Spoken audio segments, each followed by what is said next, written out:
still go to criminal court. She didn't want, and here it gets tricky, right? So just wrap one thing, you guys know I'll go on a tangent. Here's the first thing. The first thing is she files in less than 48 hours, we read about a settlement, and we see statements today. I've decided to settle amicably. I'm deciding to put this behind me. Wish her and her family the best of luck. What she did was file a public declaration, not an affidavit, a declaration, right, through her lawsuit, where she has a trigger warning, where she has mapped out her account of her abuse with very substantiated claims. And then you have people who come out in support of this. And here's where you guys have to start looking at what someone is or isn't doing or saying. She never said, I'm here to be the voice. In fact, she did. Yes, she did. In where? Did she say it in a statement or was it in her paperwork? The statement, she said that she don't want this to happen to nobody else. She said, but hold on, but more than that. Was that listed in the civil suit is what I'm asking. Whatever. Because I'm only seeing one. Whatever the paper, all that shit was on the line, she said she wanted to be the voice. But here's the deal. That was your, I'm still in the mind. That was what? I'm still in the mindset of the threat is really criminal. You civil now. The threat is really, this shit can go. But guess what? And this is what I'm saying. This is what was so flawless about the way she filed. Even if she did say, I want to be the voice for women, this is how she's exercising her voice. And not only that, she has now opened up the door for a New York district attorney to say, I want to pursue that case, even if she doesn't. She didn't have to file the civil case, the criminal case. And when you file a criminal case, you have to finish your criminal case before you can even get your money in civil court. People already hate me, so I don't want to say what I really want to say. People already hate me. She left the door wide open for the state to press charges. She literally started, she just ran that nigga's pockets in every way you could imagine. She ran the nigga's pockets because she won the settlement. She ran the nigga's pockets because now, with all of these allegations publicly filed, they're public record, you don't have to be anyone to look them up. I'm going to lose. Now, why? Because we're in this weird thing, and Rich and I were talking about it. You know, you're coming off the heels of Megan Tory. People don't know how to feel. You got the boyfriend online with the diss track, kind of corroborating the character that was painted about her. And then you have Protect Black Women, and then you have the Survivors Act. You have all these things in place to protect women now because everyone was hollering, women are so unprotected, especially women of color. And so she's in this weird thing to where now we're seeing, everyone, like what's his name, Rich, L.A. Reid. So everyone is coming up now because the act is about to end. I'm sure her NDA was up. I'm sure that she's like, if I don't do this now, I never will.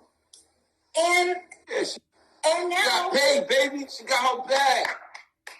And now, all I'm saying is, with those heinous things that was said, that was done, don't you want to see some type of justice? Or money just makes that all go. Money could magically make all those things. Rich and I were just talking about this. Justice for somebody like that is their money. Who? Because in their mind, that's $15 to that nigga. She's just one person, though. That's true. And so this is what I'm talking about when I say, I told Rich, the way she did it, she opened up the floodgates, not just for other people to come through. She is the voice. And she didn't even have to really say shit.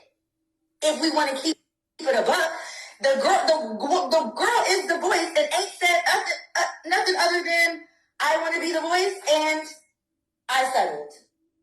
And she goes on with her fucking life. So that might be a drop in the bucket now. Right.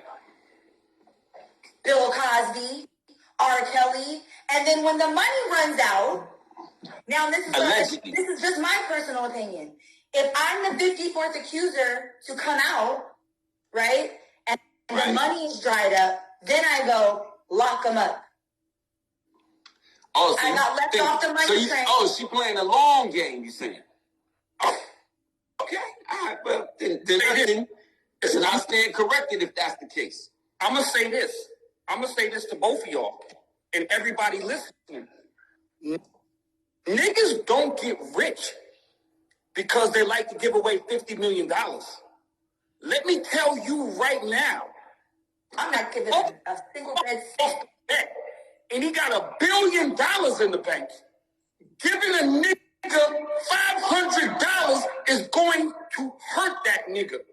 So, Peter, that whole thing about $50 million is $15 to him, you're wrong. You're wrong. This is what I'm going to say. What I'm saying is, hold on. That was a joke. What I'm saying is it really went. It was really a joke. It really, what I'm saying is nobody don't want to give nothing away. It still hurts to have to give anything. Listen, honestly speaking, if he was smart, he would have gave her what she asked for from the beginning. None of this would be taking place. You already. Wait, stay right there, because let's move away from that. Let's talk about what you just said. Had she paid from the beginning, none of this would be going on. Right. You also said, as a grown-up, if a motherfucker's abusing me, beating on me, and making me hunt the escorts and some other stuff, out, right? You, one, have no real or emotional connection to the psychological effects of abuse, right? I'm confused with what you're saying right now. You got. But I'm saying. What I'm saying is, if you're saying, hold on.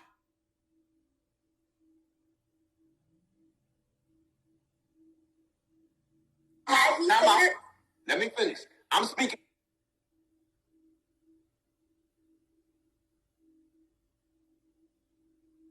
from Puff's perspective. Correct. If you was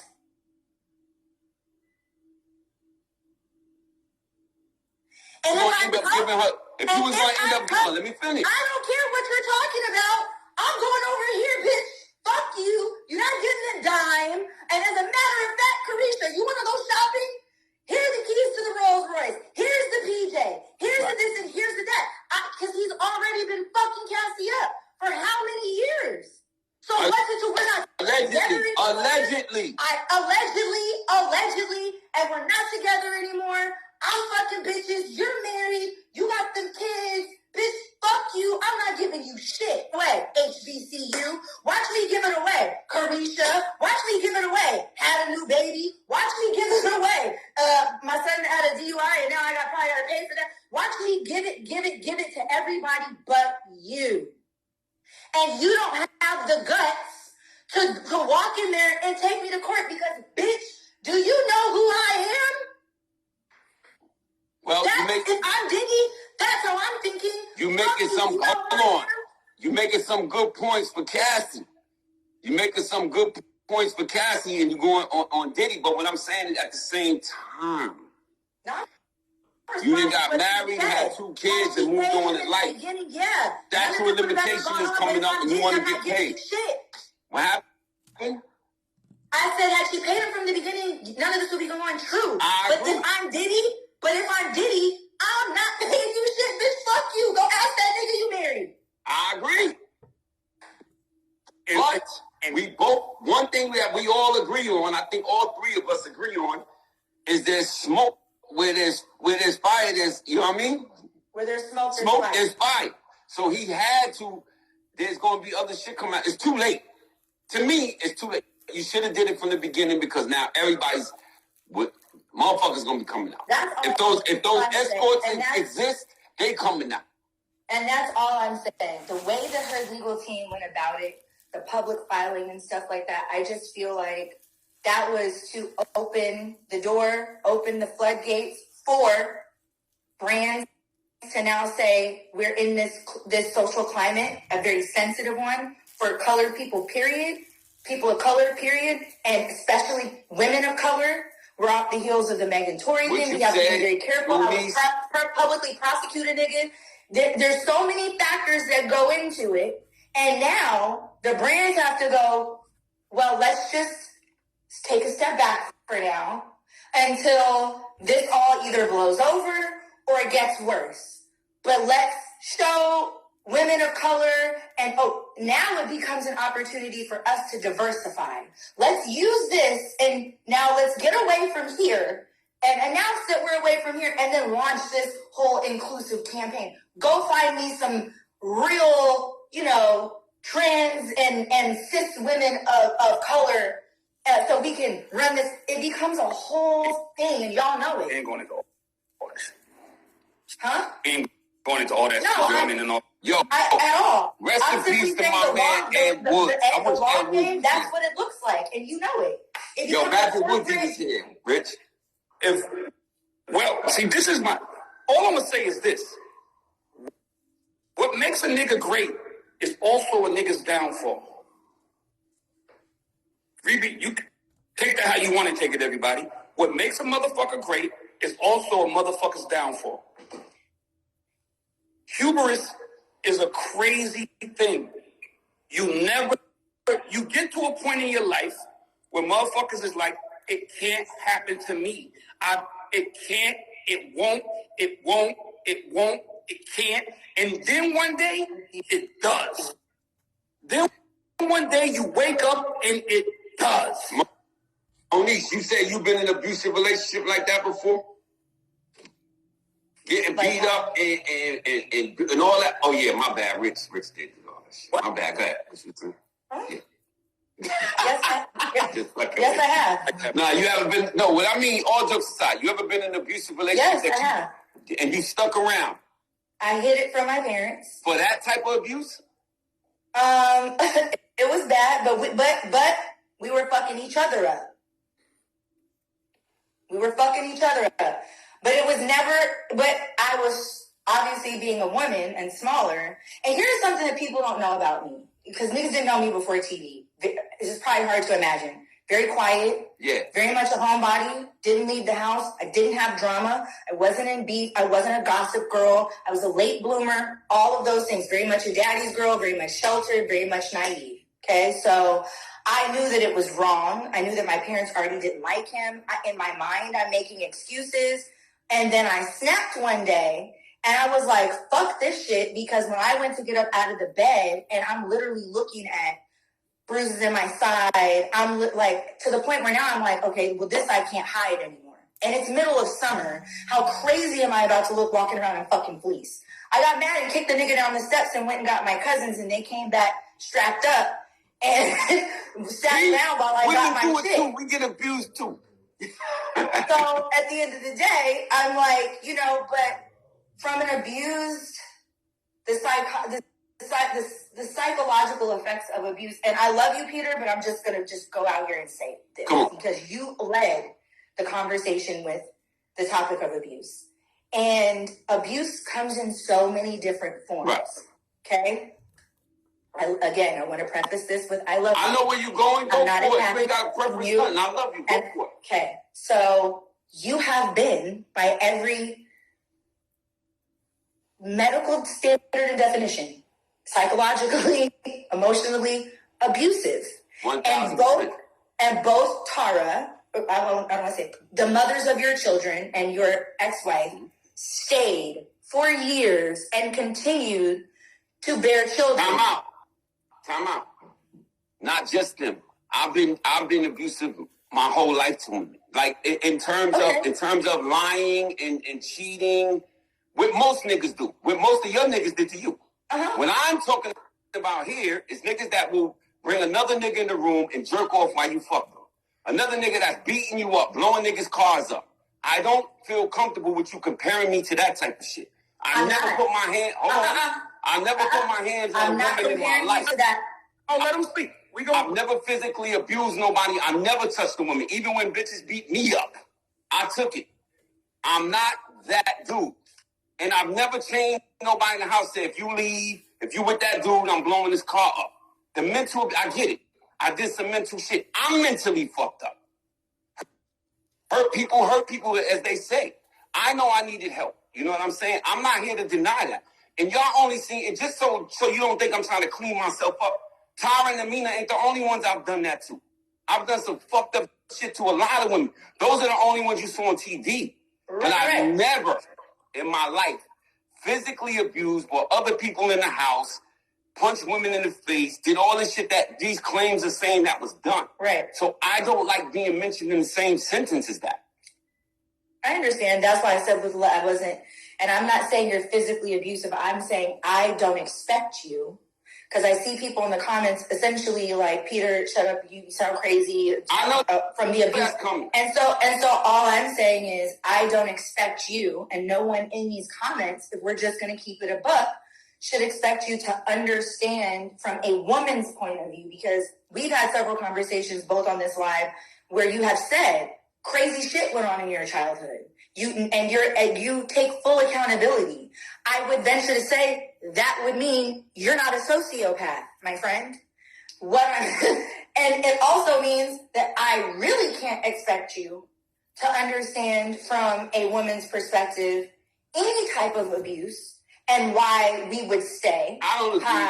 I don't agree with There are some women that are stronger than others that would be like, oh, this is how I'm out. And then that's just not the common thing, though, for most women who are abused.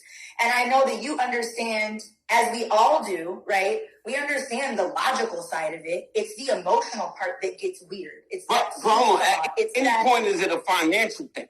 At any point, you don't want to give up this luxurious life.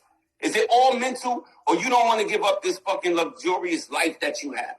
I'm just keeping it real. What you've done Can I be wrong on that part? Okay, so if what you've done to me has stripped me of a life that I've actually worked for and earned, no matter who thought I'm talentless and was only getting the perks because I'm Ricky D's girl, I still worked for that. I still toured for that. I still rehearsed for that. I still went on the road for that. I still got in the studio for that. Period. So if what you've done to me, is that my signal fucking up? No. But Monice, this is what I will tell you. So if what you've done to me is taking that away, pay me, nigga. The fuck? How many more? Pay me what you owe me. Let's not even talk about Puff and all of these people, right? Let's talk about the average American. Let's talk about the average American working person, right? Most relationships are staying together because kids, house, bills. I have to stay with this. It's cheaper to keep us. If I leave us, it's gonna be. We're not even happy together. We're gonna stay together so that we can keep this lifestyle and keep the bills paid and for the kids. We're not even happy. So it's a lot of that going on today. The other thing is I could never speak from a woman's perspective on shit. And I never want to. I think that's for a woman. I think all men should stand down and let like, that's why I told Rich to bring you on. And I stand corrected on a lot of stuff that you said. You made me actually look at this shit a lot different when you broke down everything to me with Cassie. You changed my mind on a lot of shit. All I'm saying is just open your mind up to the fact that some people, that is possible, it could just be money sometimes. Oh, that's all I'm saying. Sure. And I get attacked all the time. And Rich and I have had this conversation privately and on live before, where I don't support the Me Too movement. I do not support the Black Lives Matter movement. Me either, not that. Because I feel like just with everything, there is a genuine basis, I would say, right, for why some of these things come to pass. And then as they grow legs and as they get bigger and as there are more eyes, there become more victims. Excuse me. There become more victims who come forward where you can tell either this is not completely forthcoming or this is just for the money, just for the fame, might be true. They're just here to get a quick bag and get the fuck on. I'm not saying it doesn't happen. I'm saying that it happens all too often. And I'm saying that when you remove your own what ifs, or it probably was, your own speculation, your own ideologies, your own theories, your own conspiracies about how things are, when you just look at what is, a civil suit is for money.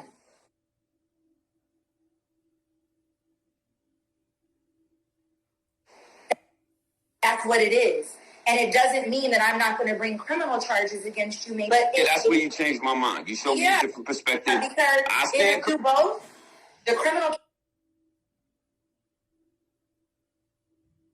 case there has to be a verdict first before there can be a judgment on the civil side. Right. So she probably was like, well, let's go for the bag first because I can always still go over here. And even if I don't want to relive. I never looked at it that way. Thank you. The DA can pick it up. When you right, you right. Yeah, I'm just. So I just don't feel like. I feel like. You're right. It's not about being right. I just feel like at the end of the day, there are going to be, which and I were saying on the phone. I said, if I'm the 54th.